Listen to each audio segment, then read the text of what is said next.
আপনার আশেপাশে সবার অ্যাকাউন্টে অন্নপূর্ণা যোজনার টাকা ঢুকে গেছে। অথচ যোগ্য হওয়া সত্ত্বেও আপনার অ্যাকাউন্টে টাকা ঢোকেনি। এখন বুঝতে পারছেন না কি করবেন। এদিকে যারা অযোগ্য বা অন্নপূর্ণা যোজনার টাকা পাওয়ার যোগ্য নয়, তাদের অ্যাকাউন্টে দিব্যি টাকা ঢুকে যাচ্ছে। চিন্তা করবেন না, আপনাকে পঞ্চায়েত বা অফিসে ছোটাছুটি করতে হবে না। আজ আমি আপনাদের দেখাবো কিভাবে আপনার হাতে থাকা মোবাইল ফোনটি দিয়ে মাত্র ৫ মিনিটে আপনি আপনার নিজের অন্নপূর্ণা যোজনার যে অ্যাপ্লিকেশন ফর্মটি রিজেক্ট হয়ে গেছে সেটিকে পুনরায় ক্লেম বা দাবি জানাতে পারবেন।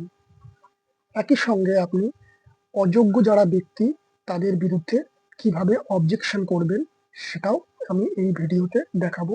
তবে সেটা আপনার ব্যক্তিগত ব্যাপার। তো নমস্কার বন্ধুরা, আমি রাজু, আর আপনারা দেখছেন আপনাদের প্রিয় ইউটিউব চ্যানেল স্প্রেডিং জ্ঞান বাগান ফান। তো চলুন দেরি না করে আমরা মোবাইল ফোনের সম্পূর্ণ প্রসেসটা দেখে নিই। প্রথমে আপনার মোবাইল ফোন থেকে গুগল ক্রোম ব্রাউজারটাকে ওপেন করে নেবেন। এইবার যে গুগলের সার্চ বাটন রয়েছে সেই সার্চ বাটনের মধ্যে আপনি লিখবেন অন্নপূর্ণা। আপনি ANNA অন্ন এটুকু লেখার পরেই দেখবেন রয়েছে অন্নপূর্ণা ভান্ডার স্ট্যাটাস চেক, সেটাতে ক্লিক করে দিবেন। এবার সবার প্রথমেই যে এসছে social security government of West Bengal, এটাই হচ্ছে অন্নপূর্ণা যোজনার ওয়েবসাইট। এটাতে ক্লিক করলে পরেই আপনার সামনে অন্নপূর্ণা যোজনার পোর্টালটি চলে আসবে। এবার এখানটায় সিটিজেন বা ফ্যামিলি লগইন, এখানে আপনাকে লগ ইন করতে হবে। এই প্রসঙ্গে একটা কথা বলে রাখি, আপনি আপনার অন্নপূর্ণা যোজনার ফর্মটি ফিল আপ করার সময় যেই মোবাইল ফোন দিয়ে আপনি ফিল আপ করেছেন সেই মোবাইল ফোনটা আপনার কাছে রাখবেন, কারণ এখানে একটা ওটিপি আসবে। এবার আপনি এখানে অ্যাক্সেস রয়েছে, এই অ্যাক্সেস পোর্টাল অ্যাক্সেস সিটিজেন পোর্টালে ক্লিক করে দেবেন। এবার যে পেজটা খুলেছে সেখানে রয়েছে দেখুন সিলেক্ট ইওর ডিস্ট্রিক্ট, আপনার জেলা নির্বাচন করুন। এখান থেকে আপনি আপনার প্রয়োজনীয় জেলাটি নির্বাচন করে নেবেন। আমি এখানে উত্তর ২৪ পরগনা জেলা সিলেক্ট করে নিলাম। তারপর এখানে রয়েছে এন্টার 10 ডিজিট মোবাইল নাম্বার। এবার এখানটায় আপনি আপনার মোবাইল নাম্বারটা দিয়ে দিবেন, যেটা দিয়ে আপনি রেজিস্টার করেছিলেন। আমি এখানে আমার নাম্বারটা দিয়ে দিলাম। তার নিচে রয়েছে সিকিউরিটি ক্যাপচা। এখানে বিভিন্ন ধরনের ছোট বড় হরফে লেখা থাকবে। সেই লেখাটা যেমন লেখা রয়েছে ছোট বা বড় সেভাবে আপনি এটাকে লিখে দিলেন। এবার রিকোয়েস্ট ওটিপি অপশনে আমি ক্লিক করে দেব। রিকোয়েস্ট ওটিপি অপশনে ক্লিক করে দিলে পরে আপনার মোবাইলে ওটিপিটা চলে আসবে। এবার আপনি ওটিপিটা নির্ভুলভাবে দিয়ে দেবেন। ওটিপিটা দিয়ে দেওয়ার পরে এবার এখানটায় ভেরিফাই অ্যান্ড কন্টিনিউতে ক্লিক করে দিলাম। এবার আপনি আপনার অ্যাকাউন্টে লগ ইন হয়ে গেলেন। এই প্রসঙ্গে একটা কথা মনে রাখবেন, যেহেতু আপনি অন্নপূর্ণা ভান্ডার যোজনার টাকা এখনো পাননি, সেই কারণে আপনার এই যে পেজটার নিচে এখানটায় আপনার লেখা থাকবে হচ্ছে রিজেক্টেড বা ক্যান্সেলড।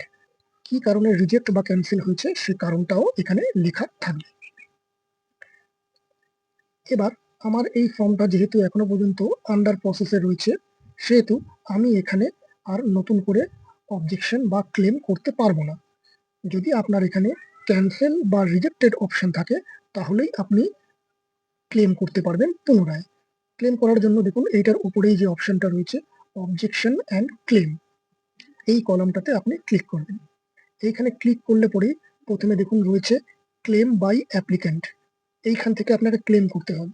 আর আপনি যদি কারো বিরুদ্ধে অবজেকশন করতে চান তাহলে তার পরের অপশন রয়েছে অবজেকশন এগেইনস্ট সামওয়ান, এইটা। ঠিক আছে?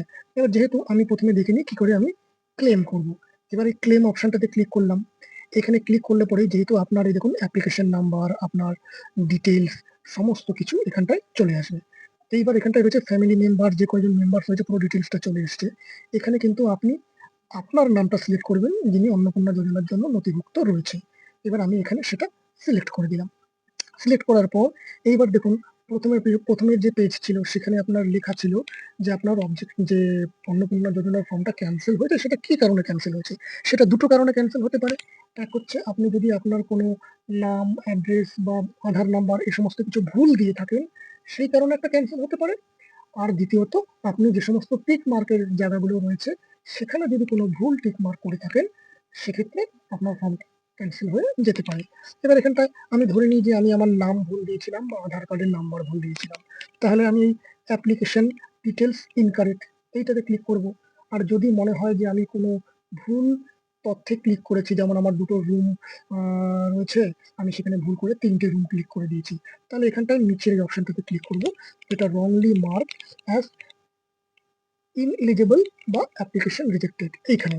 এবার এখানে আপনি আপনার ফর্মের তথ্য বা আপনার যে কারণে ভুল গেছে সেই হিসেবে আপনি এখানটায় ড্রপ ডাউন মেনু থেকে সিলেক্ট করে নেবেন।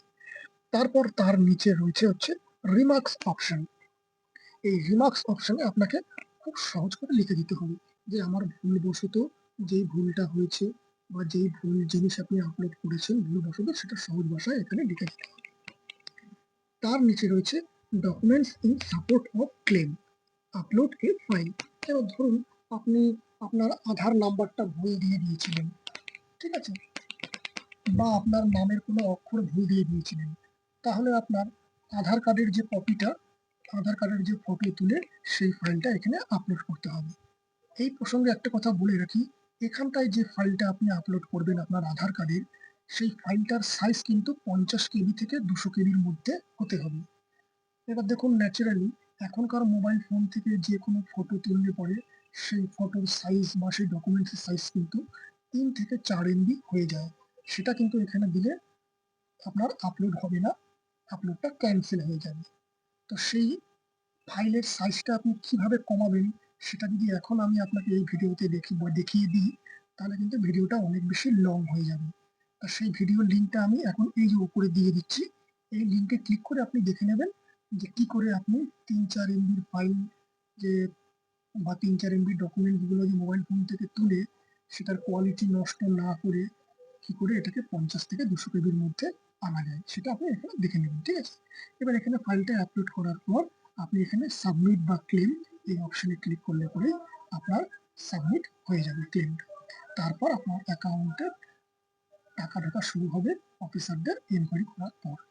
এবার আমি আসি objection against sub one.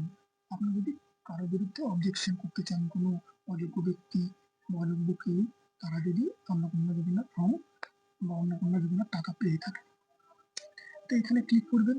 Click করে এখানে নেম অফ দ্য অবজেক্টর, মানে এখানে অবজেক্টর মানে কে অবজেক্ট করছে, এখানে আমি আপনার নাম দিবেন, আপনার বাবার নাম দিবেন। এখানে 24 পরগনা আপনি আপনার ডিস্ট্রিক্ট সিলেক্ট করে নেবেন। আপনি শহর হলে রুরাল দেবেন, আর যদি গ্রাম হয় তাহলে আরবান দেবেন। এখানে আপনার ব্লক, এখানে গ্রাম পঞ্চায়েত ইত্যাদি দেবেন। এবার হচ্ছে অবজেকশন ডিটেলস। আপনি যার এগেনস্টে অবজেকশন করছেন তার অ্যাপ্লিকেশন নাম্বারটা এখানে দিতে হবে। আপনি চাইলে এখান থেকে সার্চ করেও দিতে পারেন।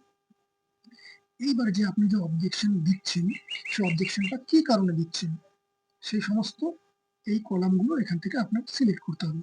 এখানে বিভিন্ন ধরনের রয়েছে, সে পশ্চিমবঙ্গে থাকে না, বা তার বয়স ভুল আছে, বা তার পরিবারের কেউ সরকারি চাকরি করে, বিভিন্ন ধরনের কারণ হতে পারে। সেগুলো আপনি এখান থেকে দেখে সেটা যেটা হবে সেটাকে আপনি সিলেক্ট করে নেবেন। আমি ধরে নিই যে সে যার বিরুদ্ধে অবজেকশন করছেন তিনি আপনার সরকারি চাকরি করে তার, ঠিক আছে। তা আপনি এখানে অ্যাপ্লিক্যান্ট এখানে যে তিনি পার্মানেন্ট গভর্নমেন্ট এমপ্লয়ি রয়েছে, ঠিক আছে। এবার এখানটায় আপনি আপনার সেই কারণটা লিখে দিবেন সহজ ভাষায়। আর এইখানটায় আপনাকে তিনি যে সরকারি চাকরি করে সেই বিষয়ে কোনো প্রমাণ থাকলে পরে সেই প্রমাণটা আপনাকে এখানটায় আপলোড করতে হবে। It documents in support of objection. দেখুন এখানে please select a family member first to enable document upload, অর্থাৎ এখানে ডকুমেন্টটা আপলোড করতে গেলে পরে ফ্যামিলি মেম্বারকে অ্যাড করতে হবে। এবারে সাবমিট অবজেকশন এই অপশনে ক্লিক করলেই আপনার অবজেকশনটা সাবমিট হয়ে যাবে। তারপর সরকারি অফিসার যারা রয়েছে তারা সেই বিষয়টা তদন্ত করে যদি দেখে যে আপনার অবজেকশনটা সঠিক, তাহলে তার অ্যাকাউন্টে ঢোকা বন্ধ হয়ে যাবে। তো আশা করি ভিডিওটি আপনাদের ইনফরমেটিভ মনে হয়েছে এবং আপনাদের ভালো লেগেছে। যদি ভিডিওটি আপনাদের ভালো লাগে তো অবশ্যই শেয়ার করুন, আর আমার চ্যানেলে প্রথমবার আসলে অবশ্যই আমার চ্যানেলটিকে সাবস্ক্রাইব করে নিন। তো আজ এই পর্যন্তই, দেখা হচ্ছে পরের ভিডিওতে।